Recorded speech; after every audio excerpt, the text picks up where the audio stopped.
موضوع الدرس الأمر بإصلاح النفس والاستقامة عليه، سورة المائدة، تفسير ابن كثير۔ الحمد لله رب العالمين، والصلاة والسلام على أشرف الأنبياء وسيد المرسلين سيدنا محمد وعلى آله وأصحابه أجمعين۔ اللهم صل على سيدنا محمد وعلى آل سيدنا محمد كما صليت على إبراهيم وعلى آل إبراهيم في العالمين إنك حميد مجيد۔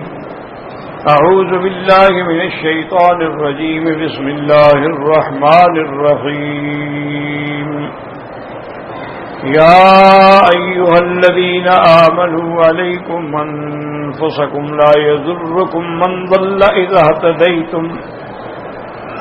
إلى الله مرجعكم جميعا فينبئكم بما كنتم تعملون۔ قال المؤلف والمفسر رحمه الله تعالى: أدام النفع بعلومه وعلومكم في الدارين آمين، إلى أن قال: وقال عبد الرزاق قال أنبأنا معمر عن الحسن أن ابن مسعود رضي الله تعالى عنه سأله رجل عن قول الله: عليكم أنفسكم لا يضركم من ضل إذا اهتديتم، قال: إن هذا ليس بزمانها، إنها الأيام مقبولة، ولكنه قد يوشك أن يأتي زمانها تأمرون فيصنع بكم كذا وكذا، أو قال: فلا يقبل منكم، فحينئذ عليكم أنفسكم لا يضركم من ضل إذا اهتديتم۔ حضرت عبد الرزاق رحمۃ اللہ علیہ نے اس سند کے ساتھ حضرت عبداللہ ابن مسعود رضی اللہ تعالی عنہ سے ایک آدمی نے آ کر سوال پوچھا کہ حضرت اس آیت کا کیا مطلب ہے کہ بس تم اپنی اصلاح کرو، تمہیں کسی دوسرے کی گمراہی جو ہے وہ نقصان نہیں دے گی، اس کا کیا مطلب ہے؟ آپ نے فرمایا: ان ھذا لیس بزمانھا، اس وقت کی بات نہیں ہے، یہ تو خیر القرون کا زمانہ ہے۔ ایک وقت آ جائے گا کہ جب تم بھلائی کا عمل کرو گے تو تمہیں نعوذ باللہ نقصان پہنچایا جائے گا، فیصلح بکم قضا و قضا، مارا جائے گا، نکالا جائے گا، دھتکارا جائے گا۔ یا فرمایا کہ بلا یقبل منکم، اگر تم کسی کو بھلائی کا حکم کرو گے تو وہ قبول نہیں کریں گے۔ فحینئذ علیکم انفسکم لا یضرکم من ضل، اس وقت جب کوئی عمل بالمعروف قبول ہی نہ کرے، جب کوئی حق بات سننے کے لیے تیار ہی نہ ہو اور شر پھیل جائے تو پھر اپنی حفاظت کرو، بس اپنی حفاظت کرو، اپنی استقامت پہ رہو، پھر تمہیں کسی دوسرے کی گمراہی نقصان نہیں پہنچائے گی۔ ورواه ابو جعفر الرازي عن الربيع بن العالية عن ابن مسعود رضي الله تعالى عنه في قوله: يا أيها الذين آمنوا عليكم أنفسكم لا يضركم من ضل إذا اهتديتم، قال: كانوا عند عبد الله بن مسعود جلوسا فكان بين رجلين بعد ما يكون بين الناس حتى قام كل واحد منهما إلى صاحبه، فقال رجل من جلساء عبد الله: ألا أقوم فآمرهما بالمعروف وأنهاهما عن المنكر، فقال آخر إلى جنبه: عليك بنفسك فإن الله يقول عليكم أنفسكم، قال: سمع ابن مسعود فقال: لم يجيء تأويل هذه بعد ان القرآن انزل حيث انزل ومنه أي قد مضى تأويلهن قبل أن ينزلن ومنه آية قد وقع تأويلهن على عهد رسول الله صلى الله عليه وسلم ومنه آية قد وقع تأويلهن بعد النبي صلى الله عليه وسلم ومنه آية يقع تأويلهن بعد اليوم ومنه آية تأويلهن الساعة ما ذكر من الساعة ومنه أن يقع تأويلهن ما ذكر من الحساب والجنة والنار فما دامت قلوبكم واحدة وأهواؤكم واحدة ولم تلبسوا شيئا ولم يذق بعضكم بأس بعض فأمروا وانهوا وإذا اختلفت القلوب والأهواء وألبستم شيئا وذاك بعضكم بأس بعض فامرؤ نفسه وعند ذلك جاءنا تأويل هذه الآية رواه ابن جرير رحمه الله تعالی. اب اس کو اچھی طرح سمجھیں کہ حضرت عبداللہ ابن مسعود رضی اللہ تعالی عنہ کوئی شک کی بات نہیں ہے کہ وہ فقہائے صحابہ میں تھے اور ان کی بڑی عظمت و شان تھی، حتیٰ کہ حضور صلی اللہ علیہ وسلم نے ایک موقع پہ اتنی بڑی بات بھی فرمائی کہ جس بات پہ عبداللہ راضی ہو جائے میں بھی راضی ہوں اور میرا رب بھی راضی، یعنی ان کی بات. اب دیکھیں انہوں نے ماشاءاللہ اتنی مختصر آیت میں سارا قرآن سمجھا دیا. انہوں نے فرمایا کہ ہم حضرت عبداللہ ابن مسعود رضی اللہ تعالی عنہ کے پاس بیٹھے تھے، دو آدمیوں کے درمیان میں کوئی جھگڑا تھا، کوئی بات تھی، وہ دونوں جو ہیں ایک دوسرے کو لڑنے کے لیے تیار ہوئے. ایک آدمی جو حضرت عبداللہ ابن مسعود رضی اللہ تعالی عنہ کے بیٹھنے والوں میں تھا، جو ہمیشہ آتا تھا، تو اس نے کہا کہ کیا میں اٹھ کے ان دونوں کو امر بالمعروف اور نہی عن المنکر کروں؟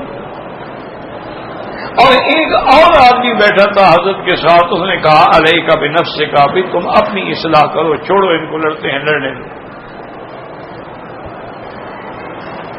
کیونکہ اللہ تبارک و تعالی نے فرمایا ہے کہ علیکم انفسکم، تم اپنی اصلاح کرو. تو ہمیں کیا ہے کہ ہم ان کا جھگڑا مٹائیں یا ان کو جا کے کوئی تقریر کریں؟ تو حضرت عبداللہ ابن مسعود رضی اللہ تعالی عنہ نے سنا تو آپ نے فرمایا کہ بھائی اللہ کے بندے، جو آیت تم پڑھ رہے ہو نا، ابھی اس کا وقت نہیں آیا، ابھی ہمیں امر بالمعروف بھی کرنا ہے، نہی عن المنکر بھی کرنی ہے، اللہ طاقت دے تو جہاد بھی کرنا.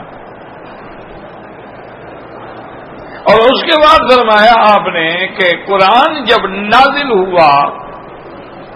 تو اس میں کچھ آیات مبارک تو ایسی تھیں کہ جن کی تفسیر تعبیر گزر چکی ہے، یعنی وہ قرآن کے نازل ہونے سے بھی پہلے واقعات ہو چکے تھے.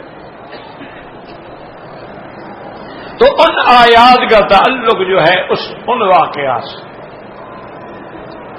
وَمِنْهُ، اور کچھ آیتیں ایسی ہیں کہ جن کی تعبیر خود حضور کے زمانے میں ظاہر ہو گئی، اور فرمایا کچھ آیتیں ایسی ہیں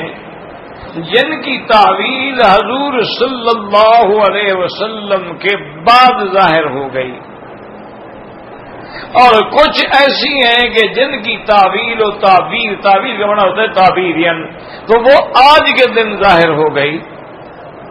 اور کچھ آیتیں ایسی ہیں کہ ان کی تعبیر قیامت کے وقت میں ظاہر ہوگی، اور کچھ آیتیں ایسی ہیں کہ جس کی تعبیر جو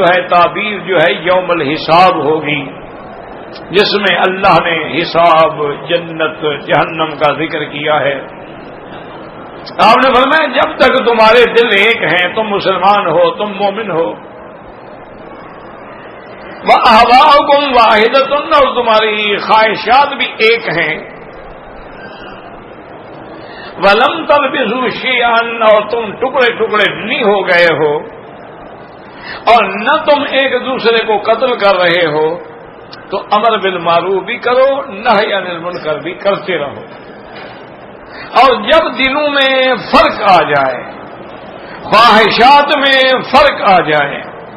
اور تم ٹکڑے ٹکڑے ہو جاؤ اور ایک دوسرے کو قتل کر کے مزے چکھانے لگو، وہ وقت آ جائے تو اب ہر بندے کو اپنے نفس کی اصلاح ہوگی۔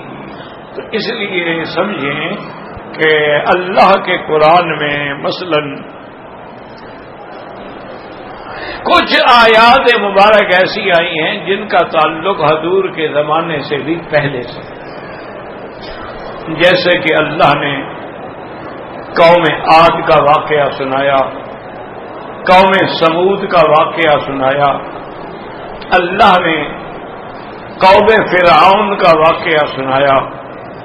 اللہ نے قوم لوط کا واقعہ سنایا، اللہ تبارک و تعالی نے یوسف علیہ السلام کا واقعہ بیان فرمایا، اللہ نے داؤد علیہ السلام، سلیمان علیہ السلام کے واقعات بیان کیے۔ ان سب کا تعلق حضور کے زمانے سے بھی پہلے، یعنی ان کے درمیان میں بہت بڑا بودھ ہے۔ اب دیکھیں نا کہ موسیٰ علیہ السلام اور فرعون کا مقابلہ ہے، تو یہ تو حضور کی پیدائش سے بھی 1200 سال پہلے کا۔ عیسیٰ علیہ السلام کے زمانے میں جب یہودیوں نے ان کو پھانسی دینا چاہی، قتل کرنا چاہا، اللہ نے ان کی حفاظت کی اور وہ پھانسی نہ دے سکے، قتل نہ کر سکے، اور عیسیٰ علیہ السلام کو اللہ نے زندہ آسمانوں پہ اٹھا لیا۔ اس کے اور حضور کے درمیان تو 600 سال کا فاصلہ ہے۔ اور اگر نوح علیہ السلام کا واقعہ دیکھا جائے قرآن میں کہ آپ کو قوم نے کیسے ستایا، اللہ نے حکم دیا، کشتی بنائی گئی، تو اس میں تو حضور کے درمیان میں تو ہزاروں سال کا فاصلہ ہے۔ ابراہیم علیہ السلام کو آگ میں کیسے ڈالا گیا، تو یہ ہزاروں سال پہلے کا واقعہ۔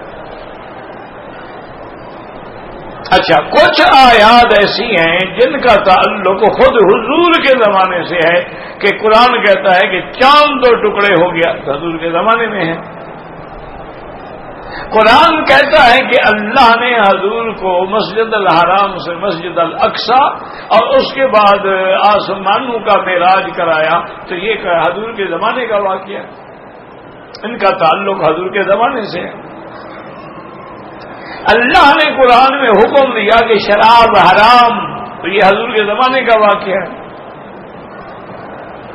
اللہ نے حکم دیا کہ ربا، سود حرام، حضور کے زمانے میں یہ حکم۔ تو اس لیے اب ایک آیت ہے جس کا تعلق پہلے زمانے سے ہے اور تم اس کو اس زمانے پر مرتب کرنا چاہو تو مانا ٹھیک ہو، ٹھوکر کھا جاؤ گے۔ تو اس لیے حضرت عبداللہ بن مسعود نے یعنی سارے قرآن کا خلاصہ بیان کر دیا کہ بھی جو آیت جس زمانے میں نازل ہوئی اس کا تعلق اسی سے ہے۔ اب حضرت آدم علیہ السلام کے بیٹے حابیل اور قابیل کا جو واقعہ ہے اس کا سبب ایک عورت ہے۔ اس زمانے میں آدم علیہ السلام کی بیوی کو اس حمل میں جو بچے پیدا ہوتے اور اس کے بعد پھر دوسرے حمل میں جو بچے پیدا ہوتے ان میں شادی کرنا جائز تھا۔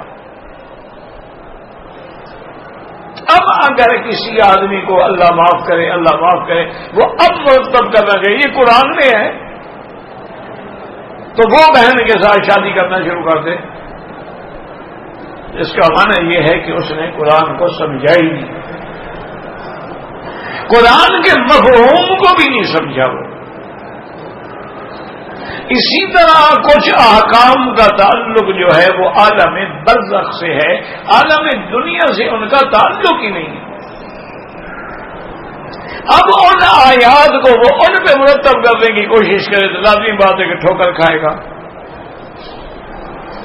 اسی طرح کچھ آیات کا تعلق جو ہے وہ مشرکین باپ دادا کی اندھی تقلید کے بارے میں ہے، اس کو وہ ائمہ کی تقلید پہ فٹ کرنا چاہے تو راستے سے ہٹ جائے گا۔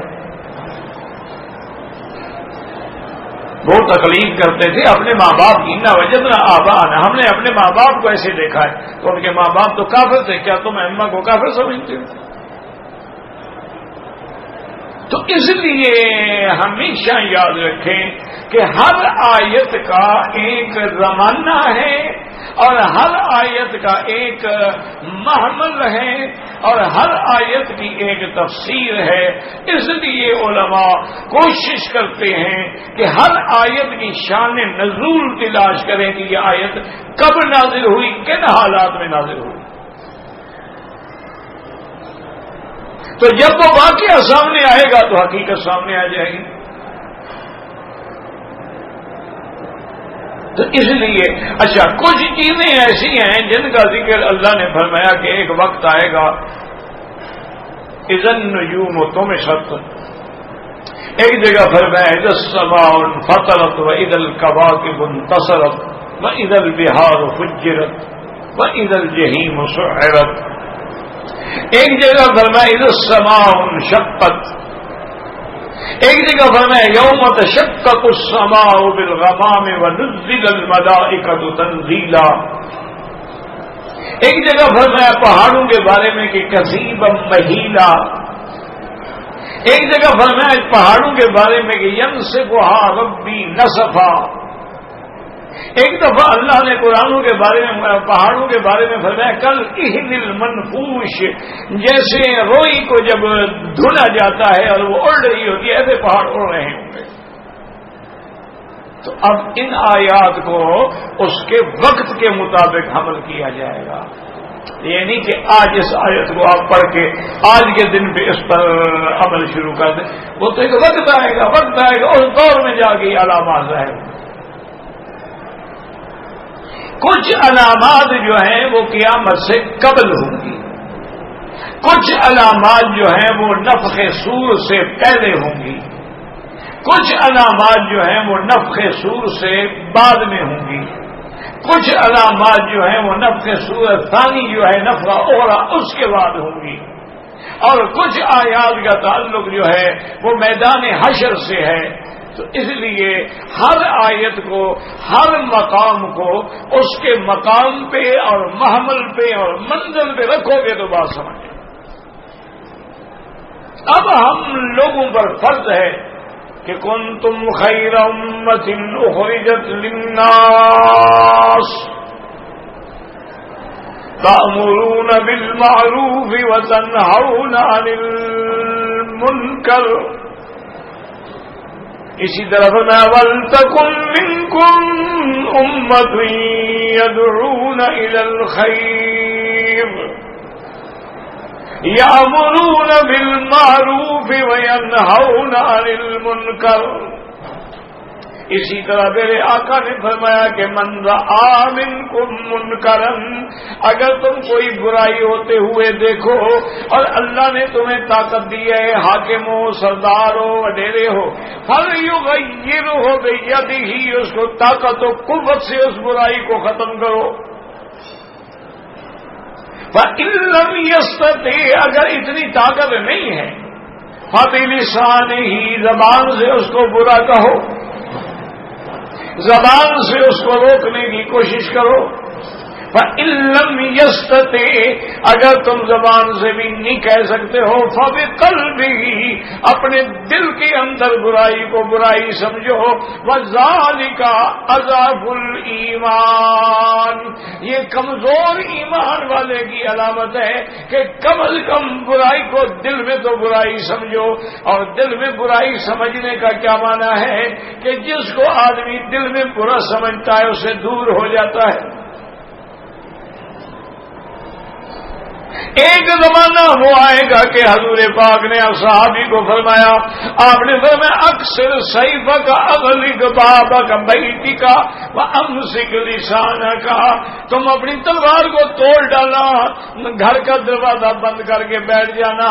اپنی زبان کو قابو رکھنا، اس وقت تم سے برداشت نہیں ہو سکے گا۔ اور اسی طرح حدیث میں آتا ہے حضور نے فرمایا میری امت میں ایک دور ایسے آ جائے گا کہ میری سنت پہ عمل کرنا اتنا مشکل ہو جائے گا، کل قابض علی الجمری، جیسے آگ کے انگارے کو ہاتھ میں رکھنا مشکل ہے، ایسے میری سنت پہ عمل کرنا مشکل ہو جائے گا۔ تو اس لیے اور اس کے بعد آپ نے فرمایا کہ پھر ایک وقت آ جائے گا کہ ہر آدمی اپنے دین کو بچانے کے لیے یا پھر وہ بھی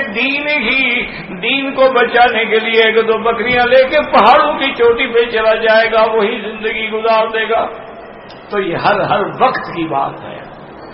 یہ نہیں ہے کہ اب تم اس آیت کا یہ ترجمہ کر لو، جی ٹھیک ہے اپنی اصلاح کر لو، تمہیں کیا۔ تو اس لیے ہمیشہ یاد رکھیں کہ قرآن کو سمجھنے کے لیے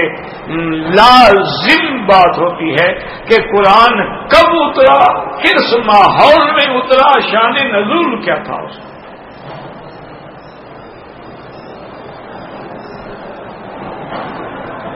وقال ابن جرير حدثنا نفر قال حدثنا شبابة عن صبار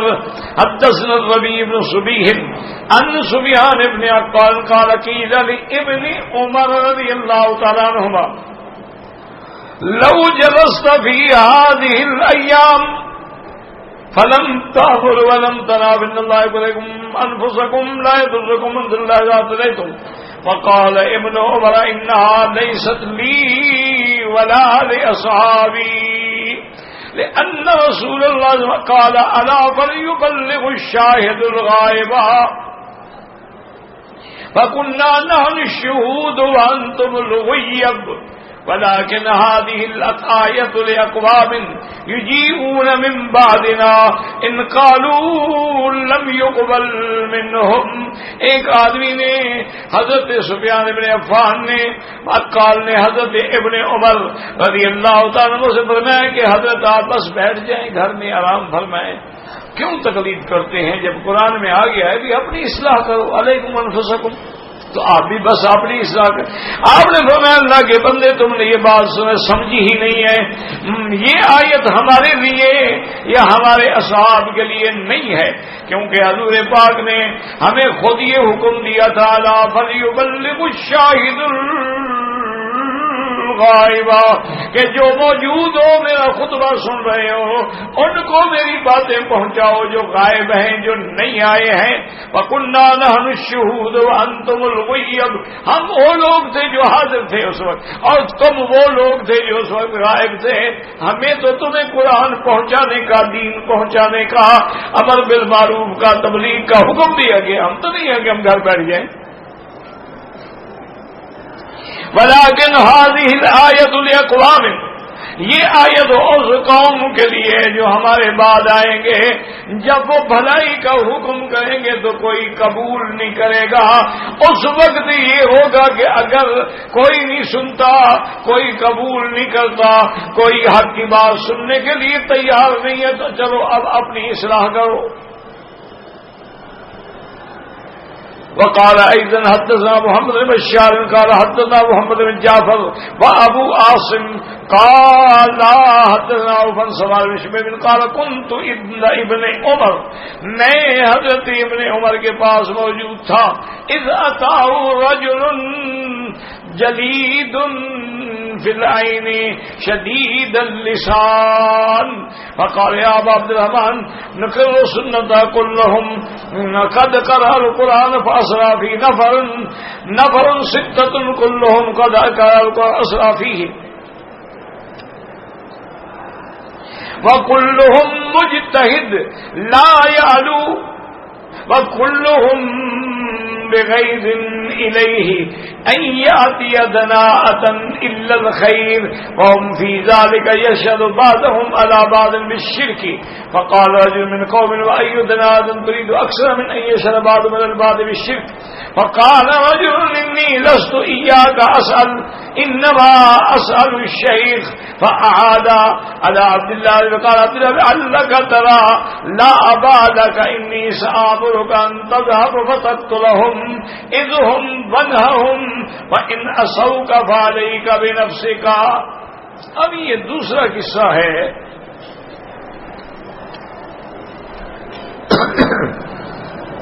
صحابی فرماتی ہیں کہ ایک آدمی حضرت عبداللہ ابن عمر کی خدمت میں آیا. بڑا سخت آدمی, آنکھوں میں بھی اس کے غصہ تھا اور زبان میں بھی شدت تھی. اس نے آگے کہا کہ یا ابا عبد الرحمن, یہ کنیت ہے حضرت عبداللہ ابن عمر کی.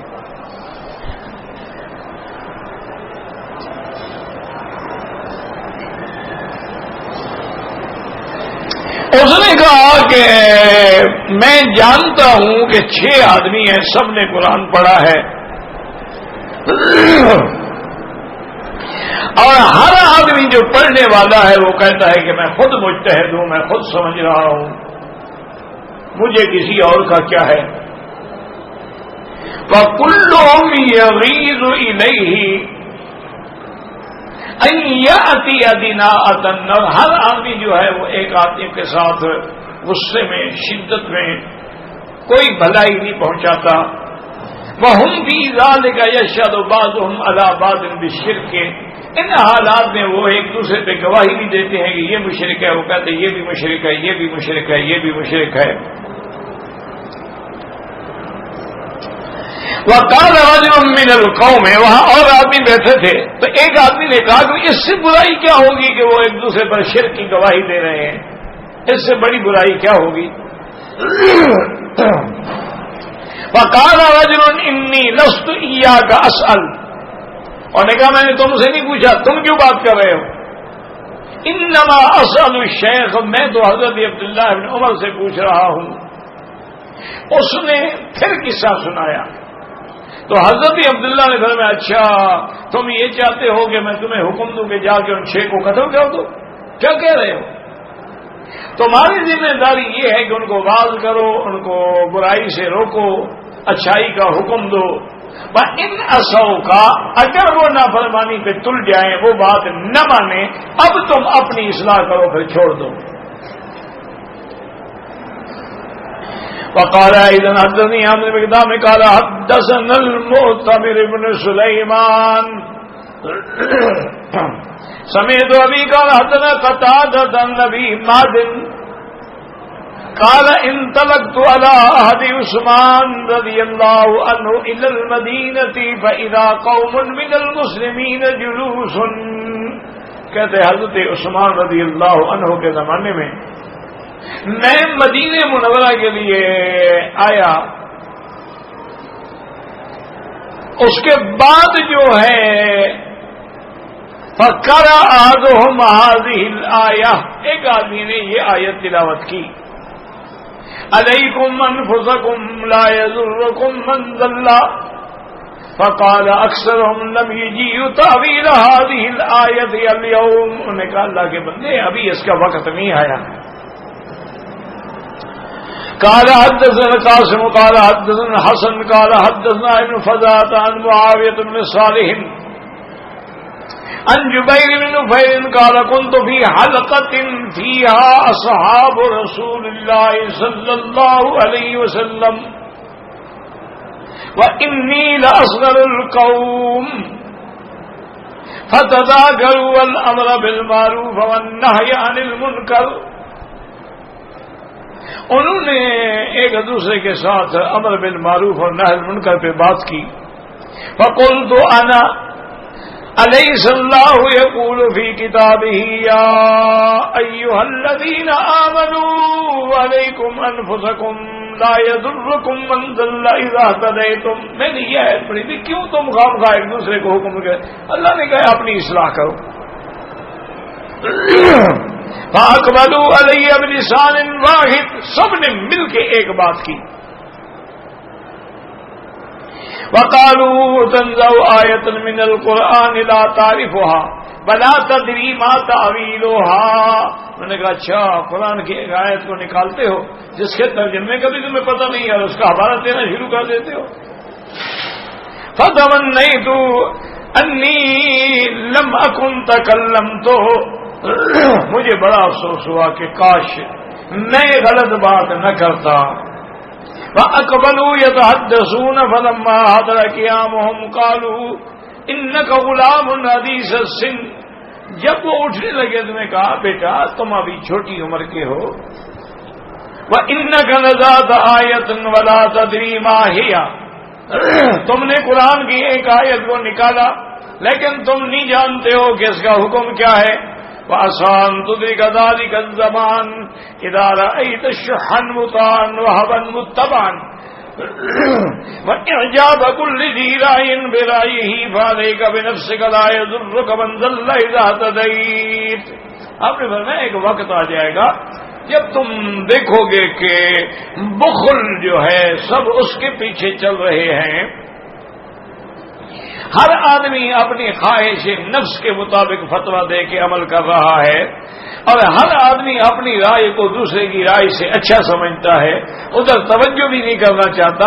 وہ وقت جب آ جائے تو پھر تم اپنے نفس کو قابو رکھو اور اپنی اصلاح کرو. وقال ابن جریر حدثنا علی بن سہل قال حدثنا زهرة بن ربيعة قالت الحسن هذه الآية يا أيها الذين آمنوا عليكم أنفسكم لا يضركم من ضل إذا اهتديتم. فقال الحسن والحمد لله بها والحمد لله عليها ما كان مؤمن فيما بدا ولا مؤمن فيما بقي إلا وإلى جنبه منافق يقرأ قبله. اب میں اللہ کا شکر ہے اس پر بھی اور جو اتری اس پر بھی کوئی ایسا زمانہ ایمان والوں کا نہیں گزرا کہ کسی نہ کسی مومن کے ساتھ جو ہے کوئی نہ کوئی منافق بھی موجود ہوتا ہے. وقال سعید بن المسیب اذا امرت بالمعروف ونهيت عن المنکر فلا يضرك من ضل اذا اهتديت. اچھا حضرت سعید بن المسیب اس کا ایک اور ترجمہ وہ فرماتے تھے جب تم نے امر بالمعروف کر دیا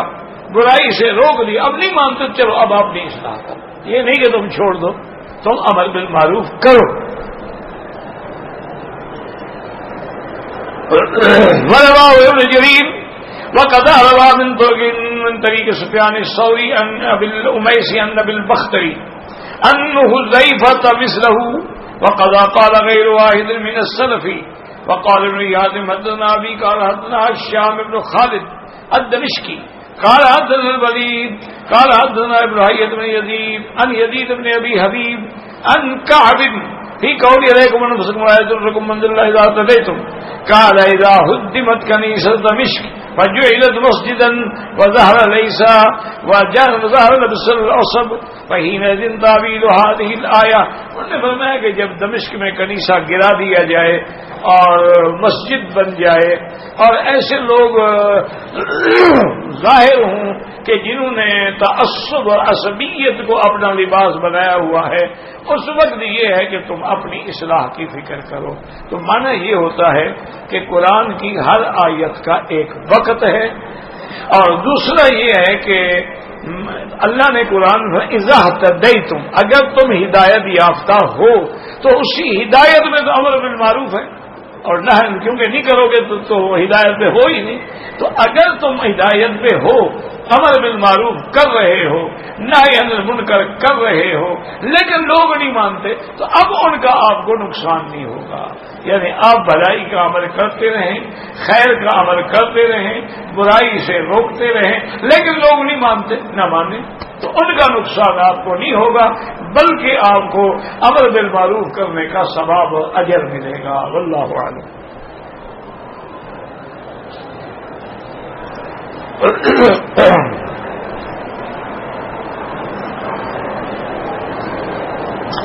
کہتے جی کہ عمرے کرنے پر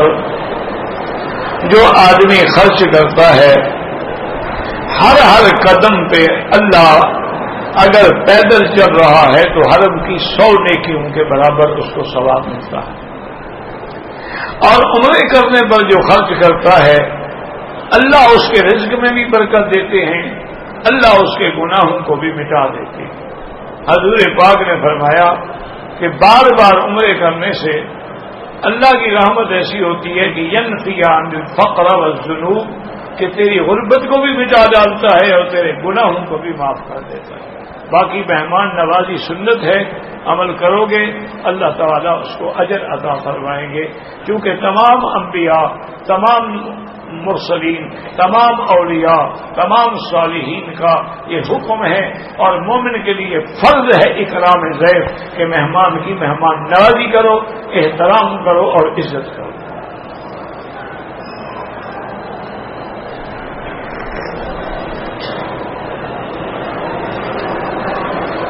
ان آیات کا اس وقت یہی حکم ہے کہ امر بالمعروف کرو، نہی عن المنکر کرو، تبلیغ کرو، دین کے لیے محنت کرتے رہو۔ اگر کوئی نہیں مانے گا تو اس کا آپ کو نقصان نہیں ہوگا۔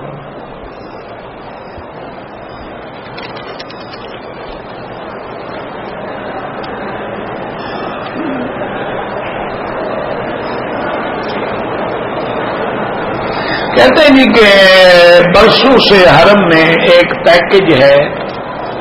ان کو کام پہ رکھتے ہیں، باقی لوگوں سے پیسے لے کے کام پہ وہ رشوت ہے، سیدھی سی بات۔ ایک تو ہے نا جی کہ ایک کمپنی کو لیبر ضرورت ہے، اس نے اپلائی کیا، انٹرویو کیا، آپ نے انٹرویو دیا، انہوں نے سلیکٹ کر دیا، ٹھیک ہے، لیکن آگے دلال پیدا ہو گئے، انہوں نے کہا جی ہمیں اتنا پیسے دے دو، ہم آپ کا نام لکھوا دیتے ہیں، تو وہ تو رشوت ہے، خالص رشوت۔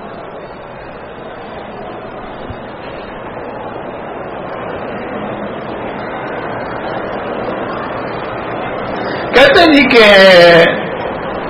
اگر ہر چیز اللہ کی تقدیر میں لکھی ہوئی ہے تو پھر میں جو گناہ کرتا ہوں وہ بھی تو تقدیر میں لکھا ہوا ہے۔ جب وہ اللہ نے لکھا ہے تو پھر مجھے سزا کیوں دی جاتی ہے؟ ماشاءاللہ پھر تو جنت جہنم ختم ہے جی، ہر چیز ختم ہو گئی، تم نے تقدیر کو بڑا سمجھا ہے بھائی۔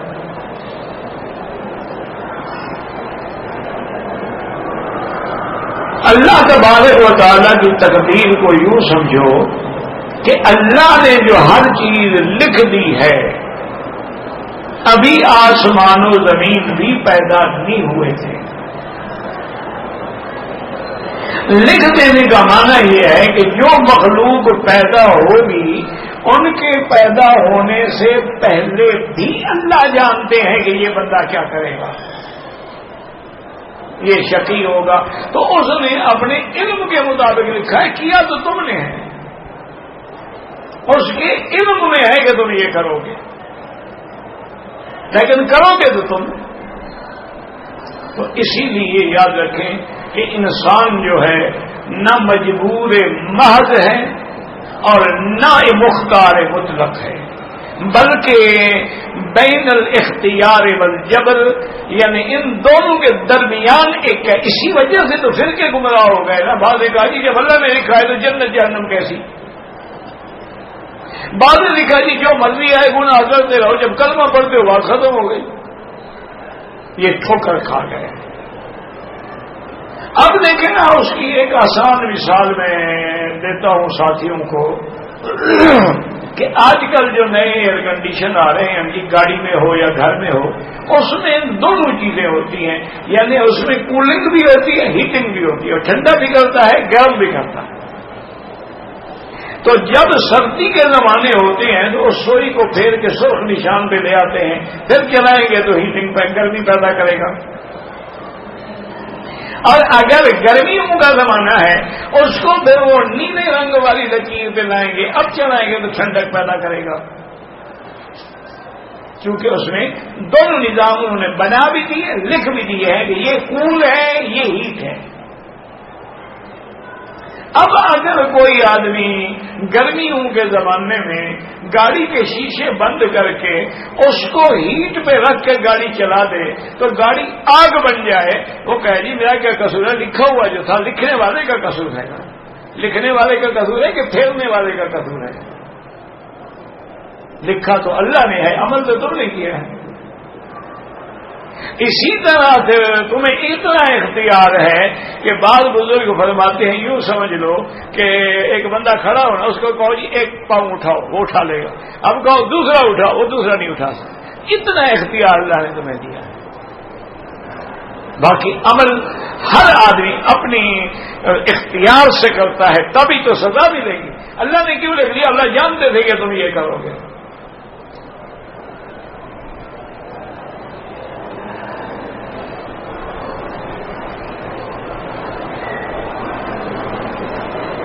میرا بھائی، اگر ٹرانسپورٹ میں تم ٹرک کے مالک ہو تو ٹرک پر کوئی زکوٰۃ نہیں ہوتی۔ بات سمجھو، مثلا ٹرک کی قیمت ہے 50 لاکھ، تو اس 50 لاکھ میں زکوٰۃ نہیں ہے۔ ٹرک سے جو سال میں کماتے ہو اس پہ زکوٰۃ ہے، اور ٹرک سے کوئی عشر نہیں ہوتا۔ عشر ہوتا ہے جو آبادی زمین سے نکلے۔ تو بہرحال اب تم نے گندم بوئی ہے، جو بوئے ہیں، مکئی بوئی ہے، باجرہ بویا ہے، تو اس میں جو نکلے گا اس کا 10واں حصہ،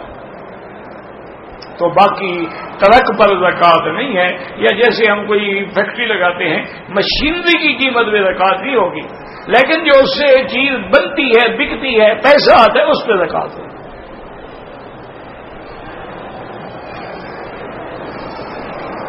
جو آدمی ہمارے فوت ہو گئے ان کے لیے آپ عمرہ بھی کر سکتے ہیں، حج بھی کر سکتے ہیں،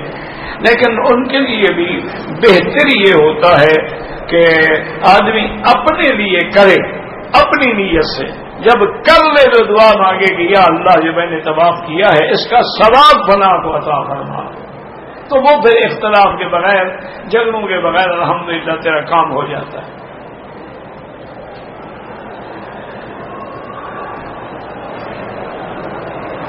افضل یہی ہے کہ جب تم ایک طواف کر لو اس کے 2 رکعت پڑھنے کے بعد دوسرا طواف شروع۔ اچھا، ایک ہے مجبوری ہے کہ ہم نے صبح کی نماز کے بعد ایک طواف کیا، اب ہم نماز تو پڑھ نہیں سکتے، اوقات مکروہ ہیں، اب ہم دوسرا بھی کر لیں، تیسرا بھی کر لیں، چوتھا بھی کر لیں، اور سورج نکل کے اوپر چڑھنے کے بعد جو ہے پھر ہم اس کی 2 رکعت پڑھ لیں، بالکل جائز ہے۔ عصر کے بعد ہم نے 2-3 طواف کر لیے، مغرب کے بعد پڑھ لیں تو جائز ہے، ورنہ افضل یہی ہے کہ ہر طواف کے بعد 2 رکعت واجب الطواف ادا کریں۔ لیکن اگر کوئی بندہ وقت مقروب بھی نہیں ہے،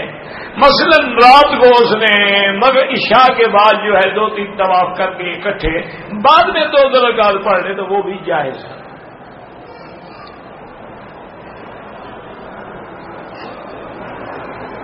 میرے بھائی بیماروں کے لیے الحمدللہ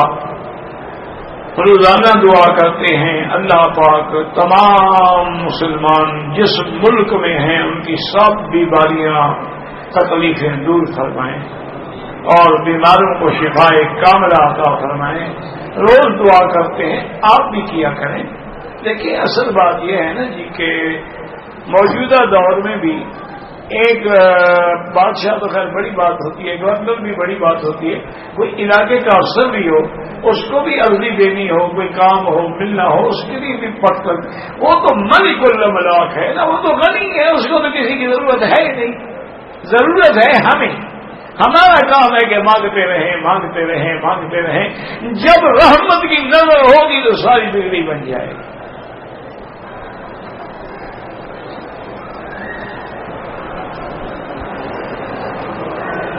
اگر ہاتھ لگ جائے تو چومنا چاہیے، نہ لگے تو اشارہ کافی۔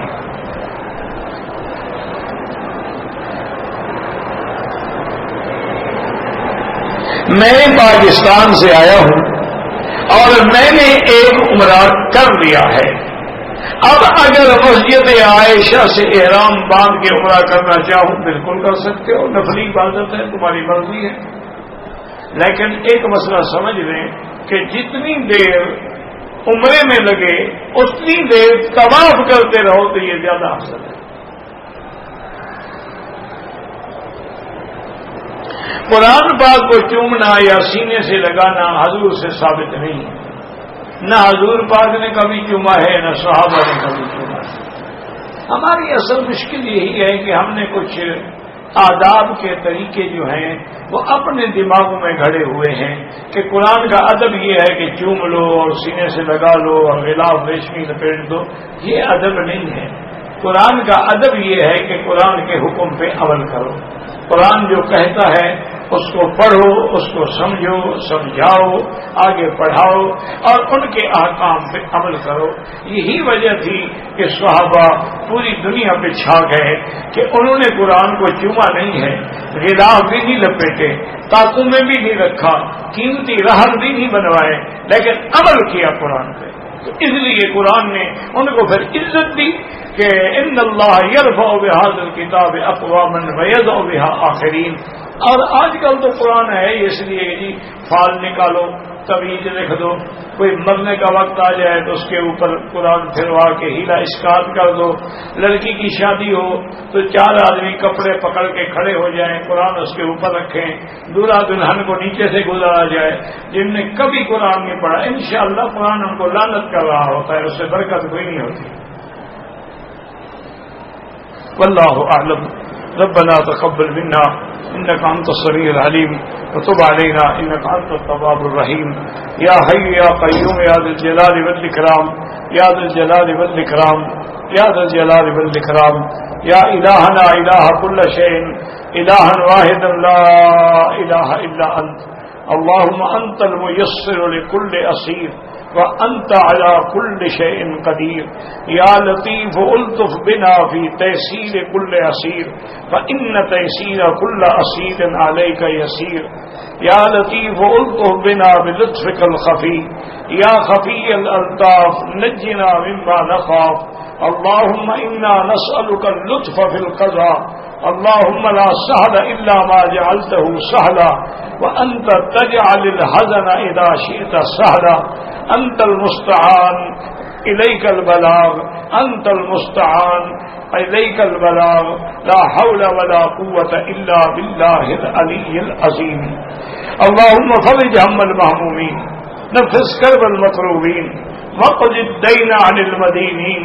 واشفنا واشف مرضانا ومرضى المسلمين واشفنا واشف مرضانا ومرضى المسلمين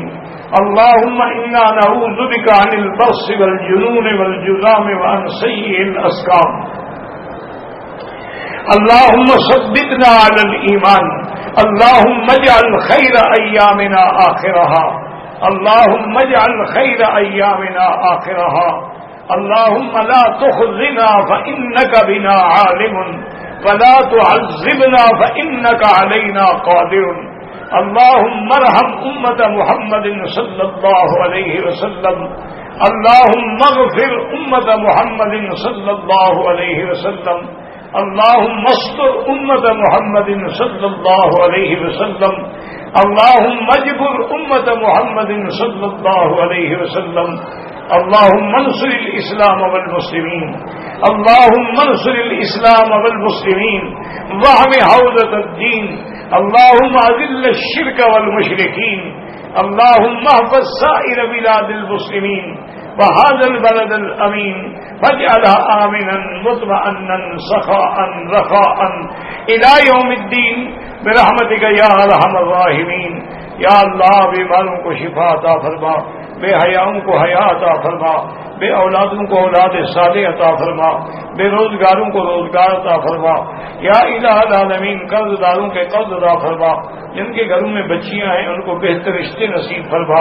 یا اللہ ہمیں مانگنا بھی نہیں آتا بغیر مانگے عطا فرما،